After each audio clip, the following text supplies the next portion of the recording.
चलिए भाई शुरू करते हैं आज क्लास। लास्ट क्लास में मैंने आपको लीनियर रिग्रेशन के बारे में बेसिक इन्फॉर्मेशन बताई। थोड़ा सा फिर से रिवाइज करते हुए आगे बढ़ते हैं। चैप्टर या सीरीज चल रही है हमारी कोरिलेशन एंड रिग्रेशन। कोरिलेशन हम कंप्लीट कर चुके हैं, रिग्रेशन एनालिसिस हम पढ़ने जा रहे हैं।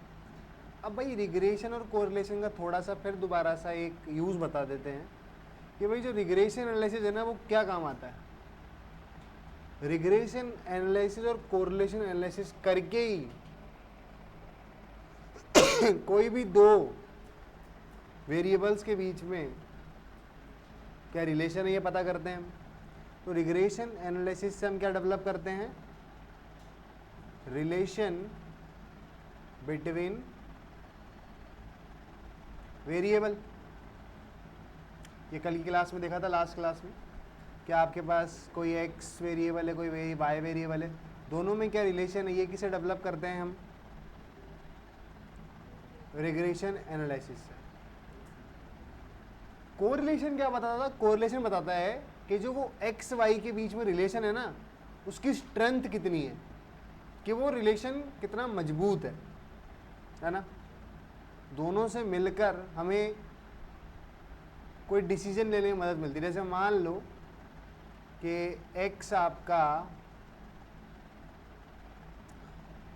किसी कंपनी का प्रोडक्शन है, एक्स जो है वो किसी कंपनी का शुगर का प्रोडक्शन है, कि उसने शुगर कितनी प्रोड्यूस करी किसी भी एक्स किसी भी ईयर में, है ना, कोई भी एक्स वाई जेड ईयर में, और वाई है कि वो कितनी सेल हो गई, है ना। तो प्रोडक्शन और सेल में कोई रिलेशन रहा होगा।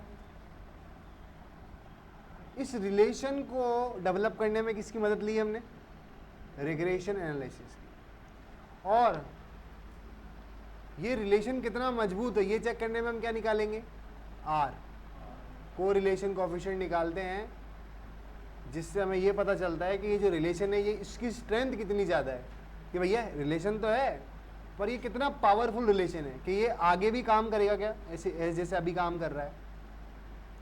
ये चीज़ जो हम पता करते हैं किससे पता करते हैं,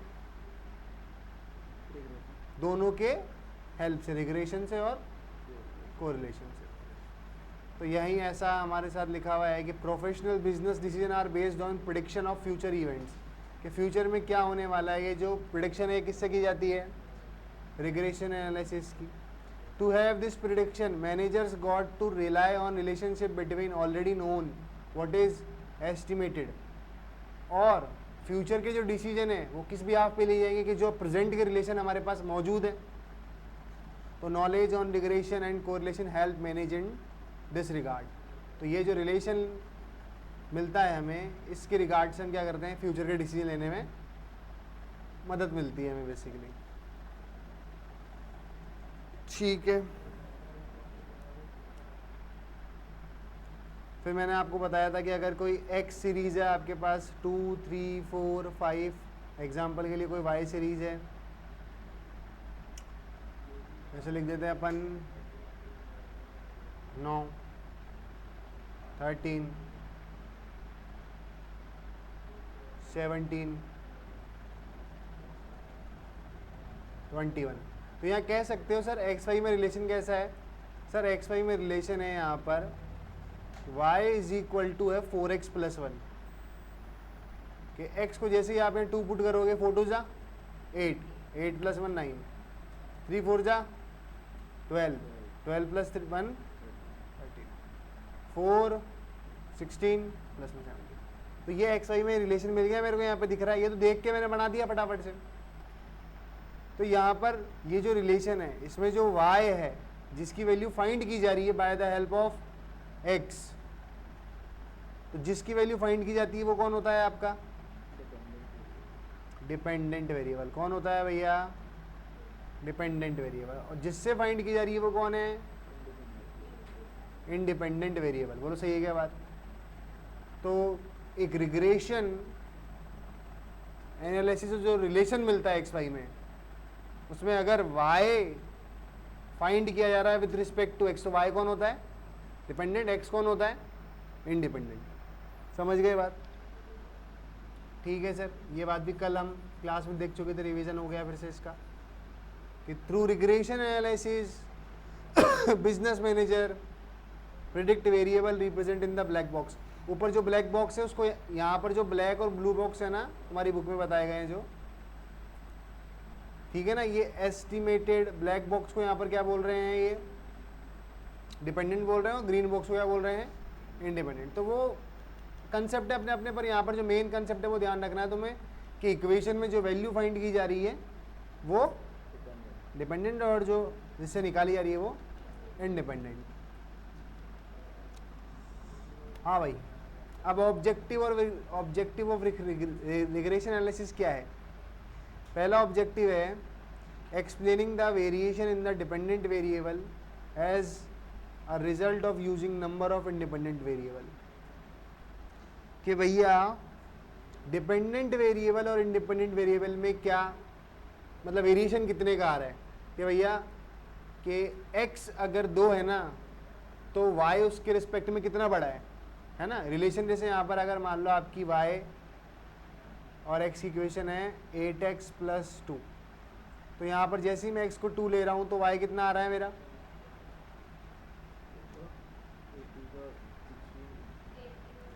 तो यहाँ पर सर कह सकते हो कि सर 16 ज़्यादा है। तो जो दोनों के बीच में कितना क्या डिग्री का रिलेशन है वो दिख जाता है।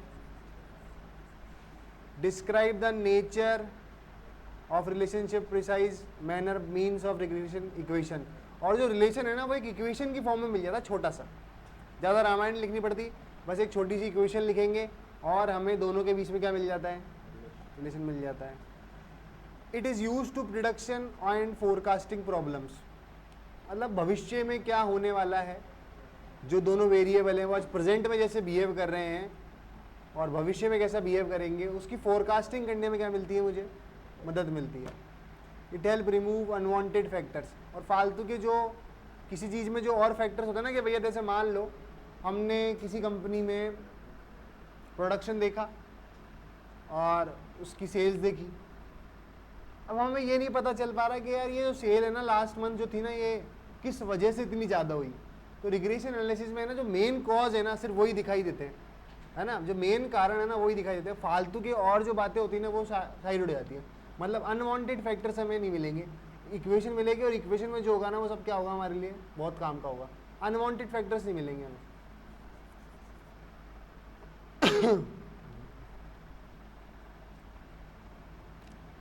अब रिग्रेशन एनालिसिस को यहाँ पर आपने 2 टाइप से डिवाइड करा है भैया। पहला है नंबर ऑफ वेरिएबल्स के बेसिस पे, दूसरा है चेंज इन प्रोपोर्शन के बेसिस पे। जैसे भाई कोई भी चीज़ आपको स्टडी करनी है, जैसे मान लो आपको क्लास में 100 बच्चे हैं, आपको उनको क्या करना है, डिवाइड करना है। तो आपके पास अलग अलग बेस हो सकते हैं कि आपने पहला बेस मान लिया कि भैया मैं है ना इनको डिवाइड करूँगा on the basis of gender, girls एक तरफ बॉयज़ एक तरफ। आप दूसरा बेस बना सकते हो on the basis of marks, कि भैया जो 80 अबव वाले हैं उसका एक ग्रुप बना दिया, 80 से बिलो वाले का एक ग्रुप बना दिया। तो जो रिग्रेशन एनालिसिस है उसको भी 2 बेसिस पर डिवाइड किया गया। एक तो नंबर ऑफ वेरिएबल्स, किसके बेसिस पे भैया, एक तो नंबर ऑफ वेरिएबल, जैसे एक्स वाई होते हैं ना आपके, ये वेरिएबल ही तो होते हैं, कि अगर 2 वेरिएबल है तो उसे कैसा रिग्रेशन बोलेंगे, 3 वेरिएबल या 2 से ज़्यादा वेरिएबल है तो उसे कैसे बोलेंगे। मतलब वेरिएबल को देखूंगा मैं, उसके बिहाफ पे नाम दूंगा। तो नंबर ऑफ वेरिएबल्स के बेसिस पे और दूसरा है चेंज इन प्रोपोर्शन के बेसिस पे। तो पहला बात करते हैं नंबर ऑफ वेरिएबल के बेसिस पे। तो भैया नंबर ऑफ बेसिस के बेसिस पे 3 टाइप के रिग्रेशन है, simple regression, partial regression, multiple regression. अब ये सिंपल रिग्रेशन की बात कब की जाएगी, अगर आपके वेरिएबल कितने हैं, 2, एक्स और वाई, बस 2 ही वेरिएबल हैं और आप में उन दोनों के आपस में क्या निकाल रहे हो, रिलेशन निकाल रहे हो, तो मैं उसे बोलूँगा simple regression. If regression equation related 1 dependent variable with 1 independent variable then regression is called simple regression. जब आपका एक डिपेंडेंट वेरिएबल है और एक इंडिपेंडेंट है, तो बस ऐसे रिग्रेशन एनालिसिस को क्या बोलता हूँ मैं, कोई फालतू की रामायण नहीं, बस एक ही कहानी चल रही है। दूसरी, व्हेन मोर देन 2 वेरिएबल, जब आपके एक से ज्यादा वेरिएबल हैं, है ना, कितने भी हो सकते हैं, देन स्टडी, यार इसको क्या हो जाता है प्रिंटर को,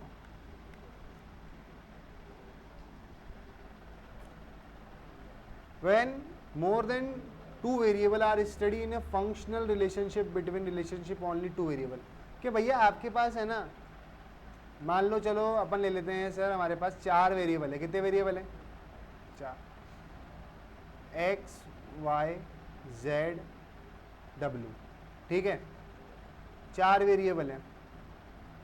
4 वेरिएबल से मतलब समझते हो कि जैसे मान लिया एक वेरिएबल जो है वो रेनफॉल को दिखा रहा है, दूसरा वेरिएबल प्रोडक्शन को दिखा रहा है, तीसरा वेरिएबल सेल्स को दिखा रहा है, ऐसे मतलब 4-5 वेरिएबल जुड़े हुए हैं आपस में, है ना। तब मैं अगर इन चारों की इक्वेशन बनाऊं, जैसे मैंने बनाई x is equal to 3y plus Z plus W, ठीक है, तो यहाँ पर जब मैं इक्वेशन बनाऊंगा ना, इस इक्वेशन में किसी एक वेरिएबल को तो मैं क्या मानूंगा, डिपेंडेंट, किसी एक को मैं मानूंगा, बाकी जो दो है ना इनको क्या मानूंगा, कांस्टेंट, क्या मानूंगा भैया।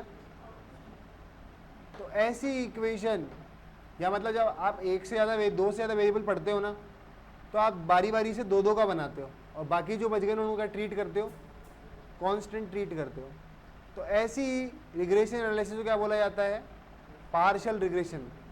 यहाँ पर देखो लिखा हुआ भी है, when more than 2 variables are studied in a functional relationship but the relationship only 2 variable is analyzed at a time, एक टाइम पर मैं क्या करूँगा, सिर्फ 2 को स्टडी करूँगा, keeping other variable as constant, बाकी जो बच गए ना उनको मैं क्या ट्रीट करूँगा, सच regression analysis is called partial regression.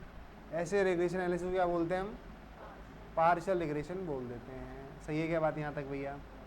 Sir 2 से ज़्यादा आ गए तो वो कैसा हो जाएगा, पार्शियल, अगर बच्चे को मैं क्या ट्रीट करूँगा, एज ए कांस्टेंट। अब बात करता हूँ multiple regression. If regression equation related one dependent variable with more than one independent variable, मतलब अब एक्स वाई जेड सबको लूँगा मैं इक्वेशन में, और सबको एज क्या डिपेंड करूँगा, किसी एक को जो बाहर की साइड है जिसकी वैल्यू निकाली जा रही है उसको तो क्या ट्रीट किया जाएगा, डिपेंडेंट, और जो बच गए उनको क्या मानूंगा मैं, इंडिपेंडेंट। मतलब कांस्टेंट जैसा यहाँ पर कुछ नहीं होगा, सबको एक साथ रिलेटेड कर दूंगा मैं, 2y plus 3z plus W. तो ये y z w सब क्या है यहाँ पे, इंडिपेंडेंट। समझ गए बात, आगे बढ़ते हैं।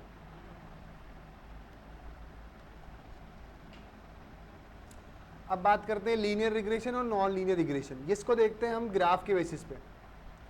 देखो भैया, ग्राफ बनाना आपको सिखाया था मैंने स्केलर डायग्राम में, ठीक है, एक्स यहाँ पे नीचे प्लॉट होते थे, वाई यहाँ पे प्लॉट होते थे, दोनों ग्राफ बनता था। अगर ग्राफ ऐसा बन रहा है, कैसा बन रहा है, बढ़ता हुआ और सीधा बन रहा है, एक तो ये इंक्रीजिंग है ना, इंक्रीज कर रहा है ना, मैंने बताया था ना, यू जाता है तो उसको इंक्रीजिंग बोलते हैं, और एकदम लाइन बन रही है ना, तो इसको बोलते हैं डायरेक्ट लीनियर रिग्रेशन। क्या बोलते हैं, सही है बात। दूसरी बात देखो भाई, अगर ग्राफ कैसा जा रहा है हमारा, गिर रहा है, डाउन जा रहा है, तो इसको बोलेंगे इनवर्स लीनियर रिग्रेशन। क्या बोलेंगे, क्योंकि मेरा जो ग्राफ है वो डाउन जा रहा है, उठ रहा होता तो डायरेक्ट लीनियर रिग्रेशन, और गिर रहा है तो चलो भाई बढ़िया बात है, तो मैं आ गया।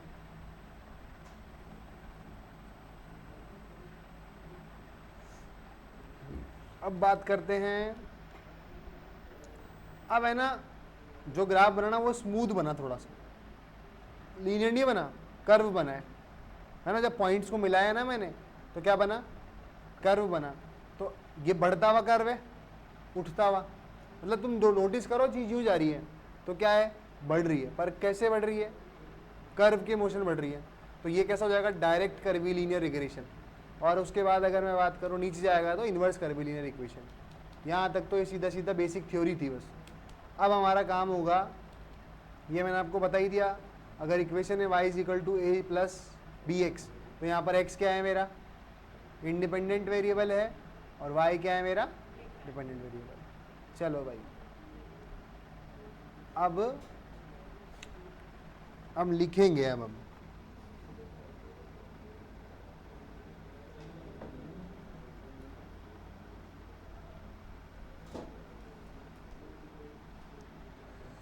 अरे ये पेन टैब का यार, इसका ये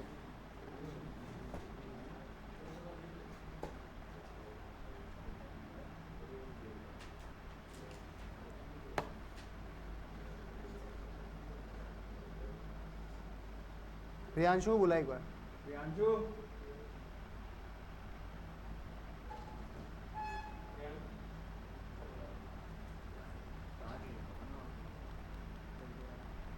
अरे इसके मेरे पास दूसरी नहीं पड़ी डाटा केबल,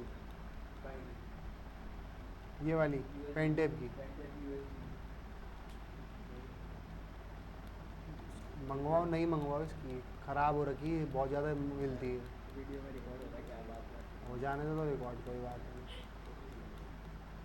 टेक्निकल प्रॉब्लम है, ये रिजॉल्व करना ज़रूरी है।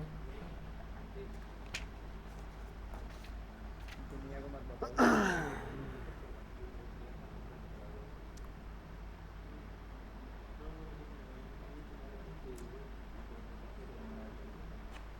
हाँ भाई लिखो, द रिग्रेशन लाइन्स टॉपिक का नाम क्या है?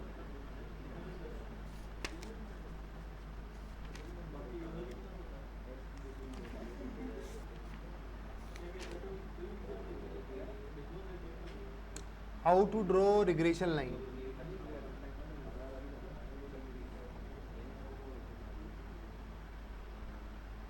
How to draw regression line.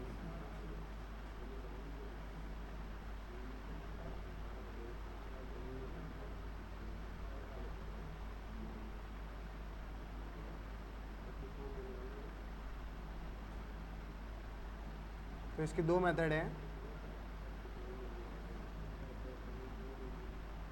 पहला है आपका फ्री हैंड कर्व मेथड,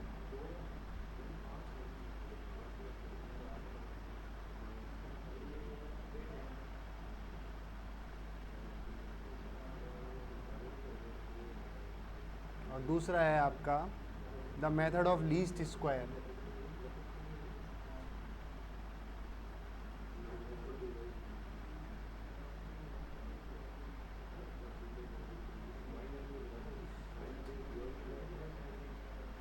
सबसे पहले देखते हैं the free hand curve method.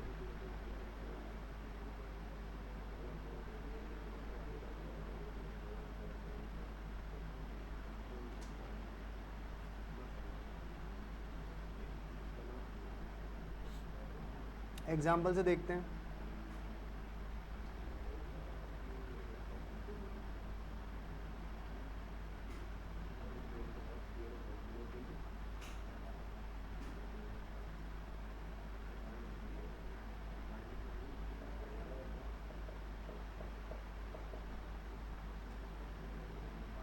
From the following data,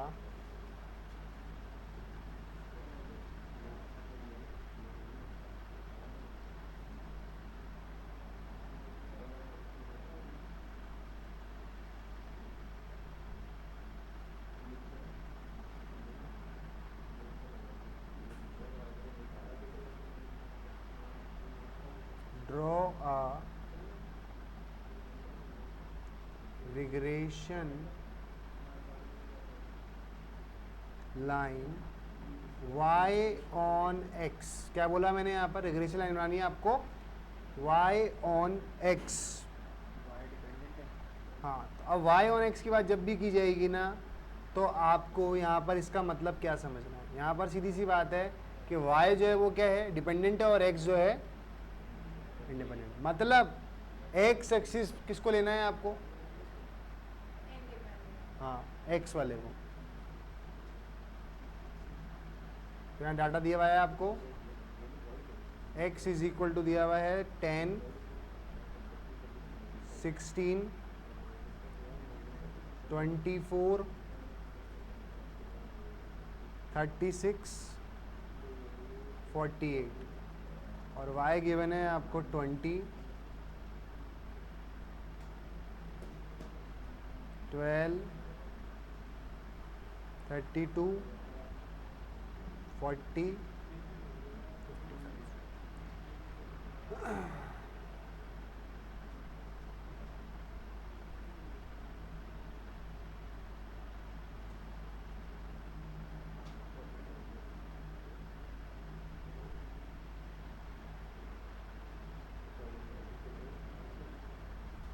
तो यहाँ पे क्योंकि मुझे इक्वेशन कौन सी निकालनी है, y ऑन x, ठीक है, ये ध्यान रखना जब भी बात होगी y ऑन x की, तो जिस पे ऑन x है ना वो हमेशा क्या रहेगा आपका, ऑन की जो इस तरफ रहेगा वो आपका रहेगा इंडिपेंडेंट और इधर वाला क्या रहेगा, तो यहाँ पर x रहेगा हमेशा हॉरिजॉन्टल वाला। तो ये हो जाएगा 10-10 का गैप रखो, 10,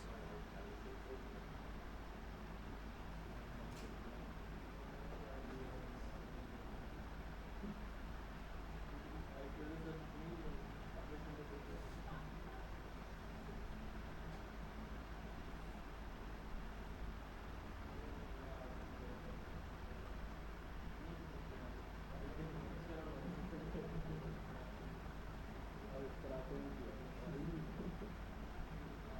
ये तुम देखिए बोला था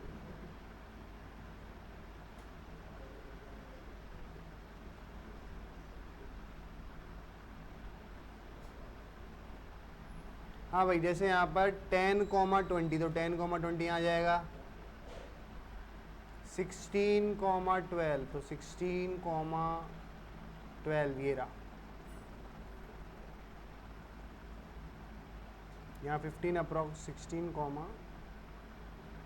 12, 24, 32, तो ये बीच में इसके यहाँ पे 32,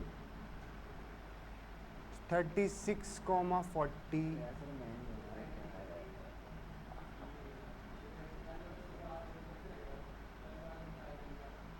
और 48, 55। अब ये जो भी पॉइंट है ना, इनको फ्री हैंड अगर मैं ज्वाइन करूंगा तो ये कुछ यूं ज्वाइन हो रहे हैं। तो ये जो बनी है ये कैसी लाइन बनी है मेरी, पहली बात तो ये रिग्रेशन जो है कैसा है ये, अगर ये लाइन मैं सीधी बनाऊंगा ऐसा तो एकदम सीधी, डायरेक्ट लीनियर रिग्रेशन। कैसा रिग्रेशन है भैया, ठीक है। अरे मतलब वो तो बेटा मैंने ज्वाइन कर बनाई, तुम तो स्केल से बनाओगे ना, वैसे बनानी नहीं, तो मैं बस समझाने के लिए बता रहा हूँ।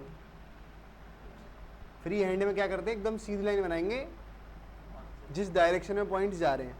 तो यहाँ पे हमारी कैसी बनी है, डायरेक्ट लीनियर रिग्रेशन। आओ भैया दूसरा मेथड देखते हैं। ये मेथड तो जो है ऐसा हमारे एमसीक्यू में तो काम में आएगा नहीं, बस ये ध्यान रखना है कि समझने के लिए मैंने तुम्हें बता दिया फ्री हैंड मेथड जो होता गया। अब देखो सेकंड जो इंपॉर्टेंट मेथड है वो हमारे काम का है, हेडिंग डालो उसकी, the method of least square.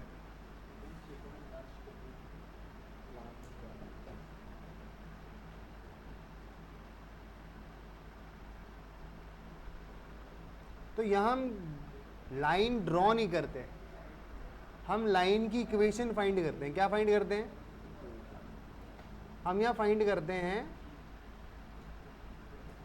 Equation of line, और इस लाइन की इक्वेशन को बोला जाता है आपकी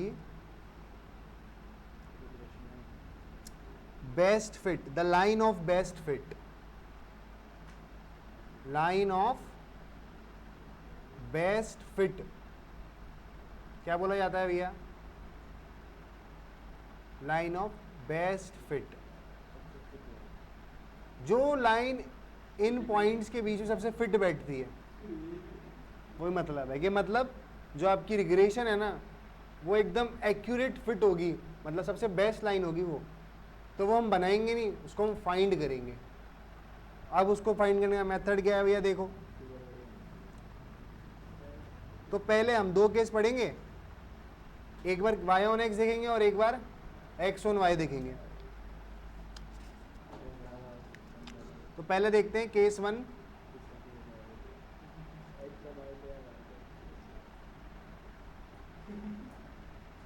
case 1,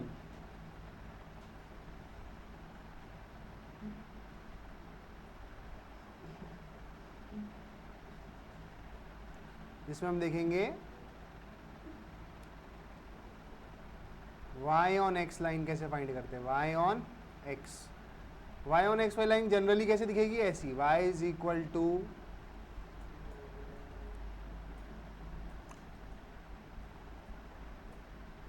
a plus B x. ठीक है भाई, where a and b are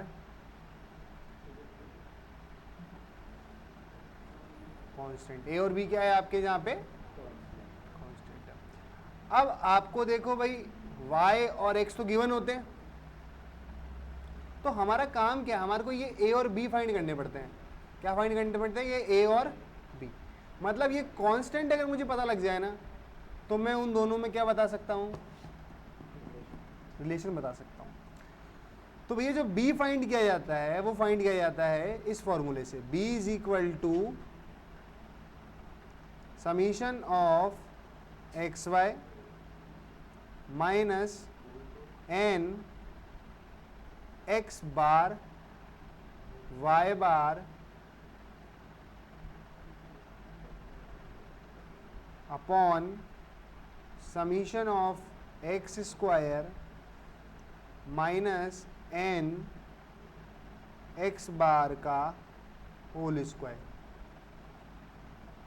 where x bar और वाई बार क्या है तुम्हारे, मीन। ठीक है, और एन क्या है यहाँ पर, बिल्कुल सही बात, नंबर ऑफ ऑब्जर्वेशन।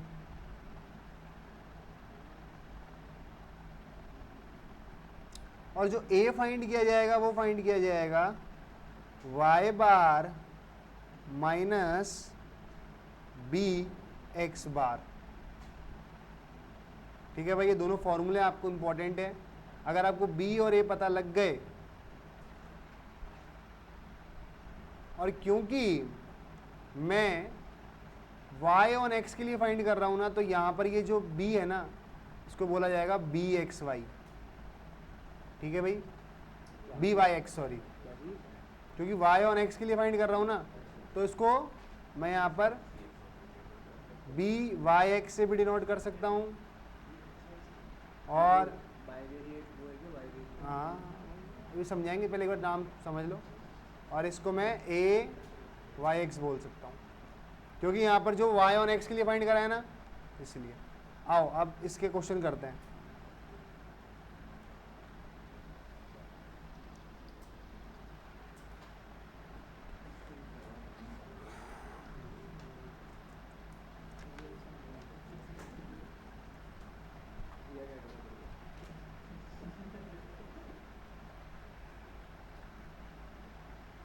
हाँ भाई, क्वेश्चन है x आपको गिवन है 20, 11, 15, 10, 19, 21, और y गिवन है आपको 5, 15, 14, 17, 10, 11। अब आपको निकालनी इक्वेशन इन दोनों के लिए, तो आपको फॉर्मूला पता है कि सर जो हमारा b है उसके फॉर्मूले में आता है एक तो समीशन ऑफ एक्स वाई, और दूसरा आता है हमारा एक्स बार वाई बार। तो ये सब कैलकुलेट करना पड़ेगा भाई, summation of x square minus n of x bar का स्क्वायर। तो पहले तो मुझे एक्स वाई निकालने पड़ेंगे, तभी तो उनका समीशन निकालूंगा मैं। तो एक्स वाई यहाँ पर आ जाएगा ये 100 165, 210, 15 इंटू 14, 10 इंटू 17, 170, 190, और ये आ जाएगा 231। ठीक है भाई। और क्या निकालना है मुझे? एक्स स्क्वायर भी निकालना है। समीशन ऑफ एक्स स्क्वायर, तो एक्स स्क्वायर काउंट करेंगे हम। 400, 121, 11 का स्क्वायर 121, 15 का स्क्वायर 225, 10 का स्क्वायर 100, 19 का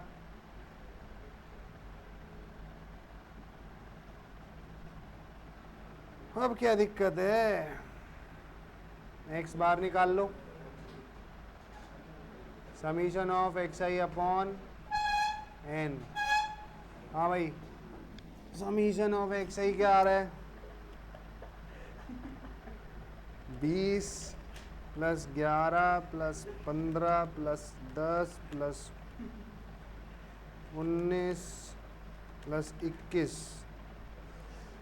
ये 96 अपॉन ऑब्जर्वेशन कितनी है? 6।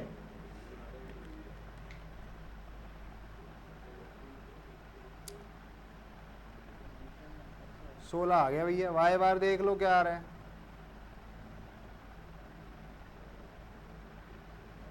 तो वाई बार हमारा ये रहा। वाई ये है, इसको कैलकुलेट कर लो। 5 plus 15 plus 14 plus 17 plus 10 plus 11 divided by 6, 12 आ गया। समीशन ऑफ एक्स वाई देखो क्या आ रहा है, इसको भी कैलकुलेट करो। 100 plus 165 plus 210 plus 170 plus 190 plus 231, ये आ जाएगा तुम्हारा सिग्मा एक्स वाई। इन सब का सम जो आ रहा है वो आ रहा है यहाँ पे 1066, और समीशन ऑफ एक्स स्क्वायर आ रहा है 1648। ठीक है भाई। तो समीशन ऑफ एक्स वाई 1066 आ गया। समीशन ऑफ एक्स स्क्वायर 1668 आ गया। तो यहाँ पर बी की वैल्यू क्या होगी? काउंट कर लो। Summation of x y 1, n आपका है यहाँ पे 6, एक्स बार आपका है यहाँ पे 16, वाई बार है 12 upon sigma summation of x square आ गया 1648, 6 एक्स स्क्वायर आ गया यहाँ पे 16 का स्क्वायर। ये हो जाएगा माइनस 16 इंटू 12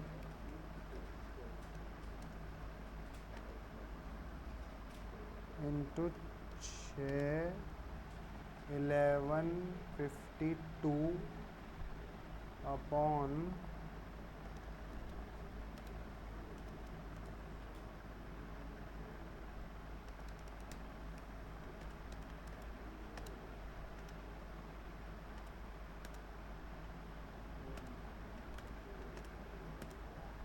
112। तो भाई सॉल्व करने पे ही आ जाएगा तुम्हारा माइनस का 0.768। ठीक है, यही आ रहा है। अब क्या है? ए निकालना कौन सी बड़ी बात है? ए का फॉर्मूला होता है वाई बार माइनस बी एक्स बार। तो ए इज इक्वल टू यहाँ से आ जाएगा वाई बार minus B x bar. Y बार की वैल्यू हमारे पास 12 है, बी की वैल्यू हमारे पास 0. माइनस का है ना, तो ये प्लस हो जाएगा। माइनस माइनस 0.768, एक्स बार की वैल्यू हमारे पास 16 है।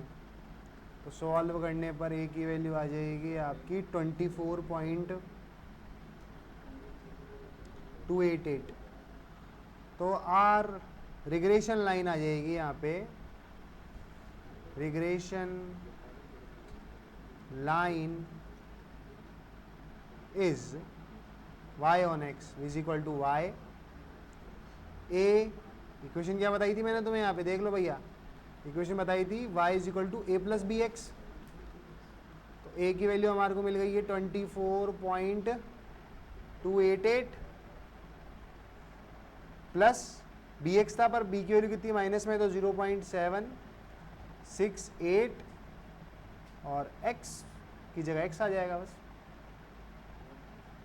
तो ये आ गई तुम्हारी line y is equal to 24.288 minus 0.78 x।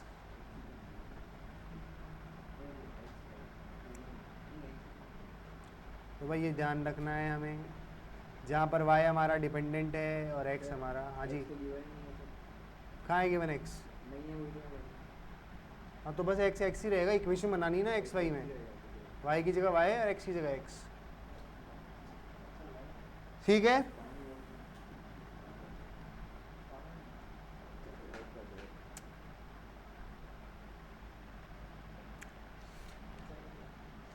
Similar way में, अब सिमिलर वे में मैं तुम्हें बता रहा हूँ, बी वाई एक्स तो निकाल लिया तुमने, केस 2।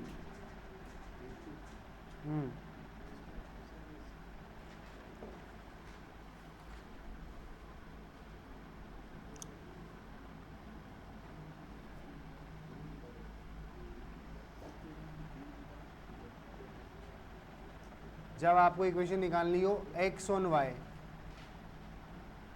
तो आपकी इक्वेशन होती क्या है, x is equal to A plus b y, जहाँ पर आपका बी एक्स वाई होता है summation of x y minus n of x bar y bar upon summation of y square minus n y bar का square. Same चीज़ है, बस कुछ change नहीं आएगा, बस नीचे क्या आ गया, x की जगह क्या आ गया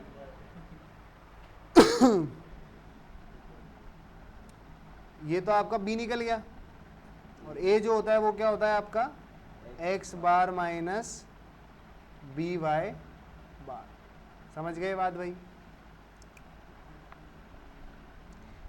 सुन लिए? ये देखो, जो मैंने एक सवाल अभी किया है ना ऊपर, इस सवाल को मैं एक अल्टरनेट मेथड से और कर सकता हूँ, वो भी देखो। अल्टरनेट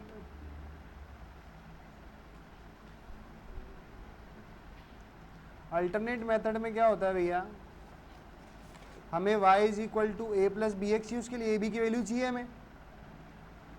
तो हम क्या कर सकते हैं, दो इक्वेशन बना सकते हैं। वो दो इक्वेशन क्या होती है, देखो भाई, नॉर्मल इक्वेशंस क्या रहती है, नॉर्मल इक्वेशन बोलते हैं उन्हें, sigma y is equal to A dot N plus B summation of X. साफ लिख दे थोड़ा, A dot N normal equation है,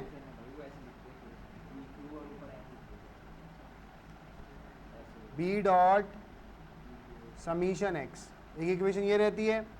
दूसरी रहती है summation of x Y is equal to A dot summation of, dot का मतलब क्या है, इनटू, कंफ्यूज नहीं होना है, B dot summation of x square. तो यहां से क्या है, मुझे ए बी में दो इक्वेशन मिलेगी, क्या मिलेगी ए बी में, और आपको दो इक्वेशन दी हुई हो तो 10वीं क्लास 10th क्लास में सब पढ़ के आते हो, सब्स्टिट्यूशन मेथड। दो अननोन है, दो इक्वेशन है, तो सब्स्टिट्यूशन इक्वेशन से क्या निकल जाती है, एक्स वाई की वैल्यू। कैसे निकलती है चलो देखते हैं। हमारे पास समीशन ऑफ एक्स क्या आया था, ये बताओ। हाँ, जो अभी लास्ट क्वेश्चन किया उसमें समीशन ऑफ एक्स क्या था, एन की वैल्यू कितनी थी, बी की वैल्यू तुम्हें पता करनी है। समीशन ऑफ एक्स कितना था,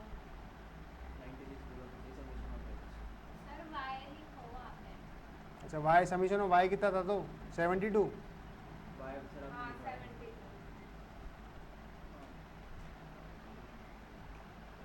और समीशन ऑफ एक्स कितना था 96। अब यहाँ से मैं दूसरे क्वेश्चन में आ जाता हूँ। समीशन ऑफ एक्स वाई कितना था?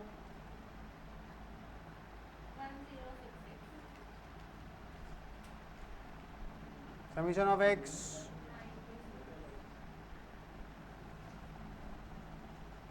96 समीशन ऑफ एक्स स्क्वायर 1648 तो यहाँ से इक्वेशन आ गई 72 इज इक्वल टू 6a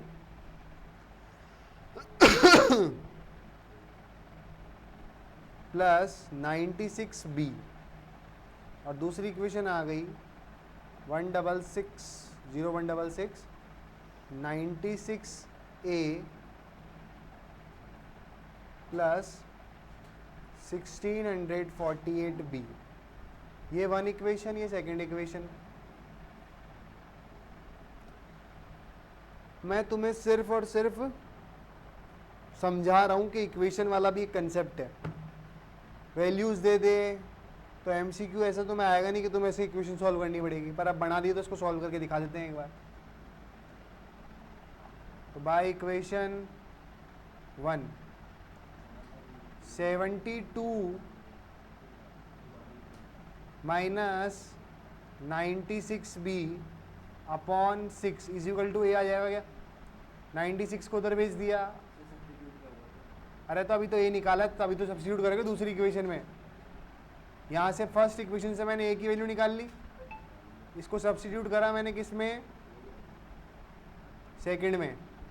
तो 1066 96 ए की वैल्यू आ जाएगी 72 minus 96b upon 6 plus 1648b। तो यहाँ पर ये 6 इससे कट गया, 16 आ गया।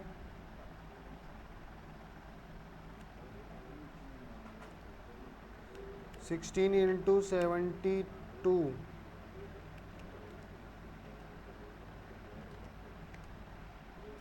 तो ये आ जाएगा 152 माइनस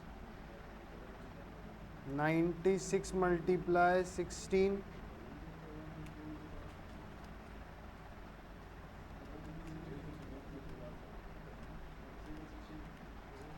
ये आ जाएगा 1536b प्लस 1648b।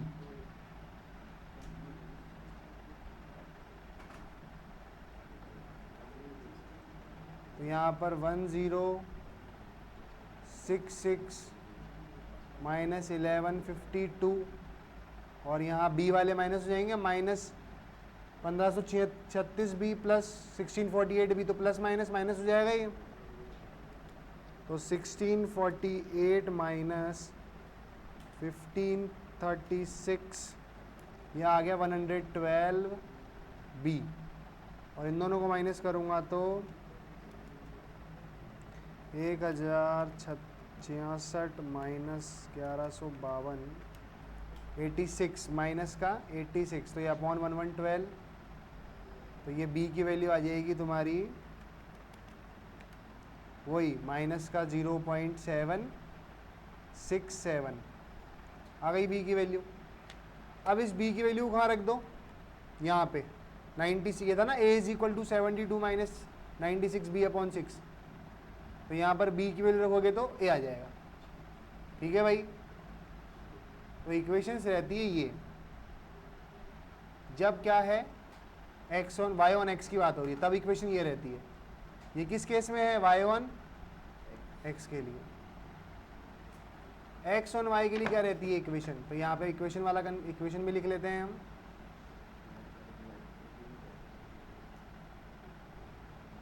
इक्वेशन रहेगी यहाँ पे summation of x is equal to NA plus B summation of y, summation of XY is equal to A summation of y plus B summation of y square. तो ये दोनों equations रहेंगी आपकी y on x के लिए और ये दोनों इक्वेशन रहेंगी आपकी x ऑन y के लिए। ज़्यादा important concept B x Y वाला ये वाला है कि बी एक्स वाई कैसे फाइंड करते हैं और बी वाई एक्स कैसे फाइंड करते हैं। सही है बातें। यहाँ पर जो ये बी एक्स वाई है इसको क्या बोलते हैं? इसको बोलते हैं रिग्रेशन कोफिशिएंट। क्या बोलते हैं भैया?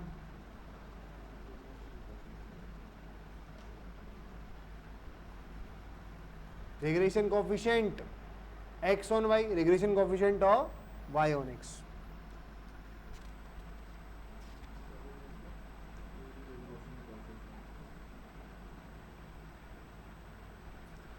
ठीक है बात। अब लास्ट कंसेप्ट बस आज का।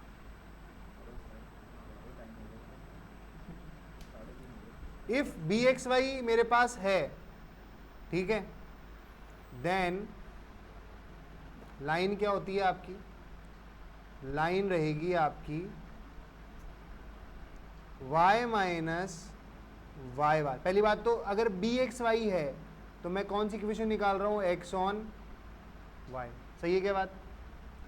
तो अगर आपके पास बी एक्स वाई है, if B x Y given है, आपने फाइंड कर लिया है, तो आपकी लाइन क्या रहेगी? y minus Y bar is equal to b, sorry,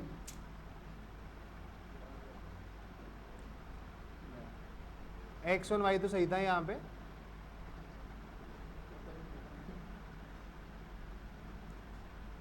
पर आपकी रिग्रेशन लाइन रहेगी x minus x bar is equal to b x y y minus Y बार।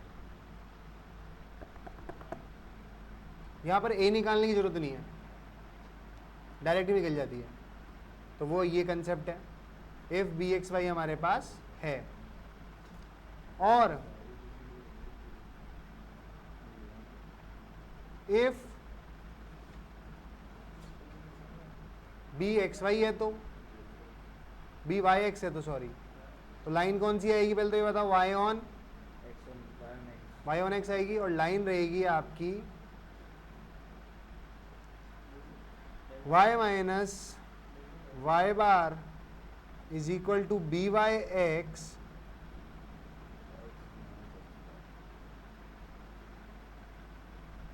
और आपको बी एक्स वाई निकाल सकते हो आप इस फॉर्मूले से। एक और फॉर्मूला है b x minus x bar y minus Y बार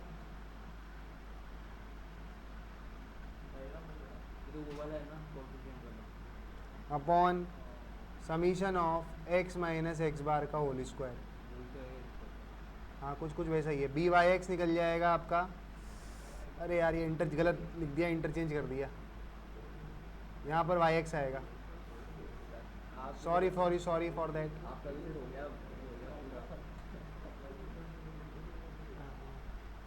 बी वाई एक्स आएगा, ये इसका है ना, ध्यान रखना, मिक्स मत कर देना। इसका यहाँ पे लिख रहा हूँ मैं। हाँ मतलब बी एक्स वाई और B Y x, b x y आ जाएगा तुम्हारा समीशन ऑफ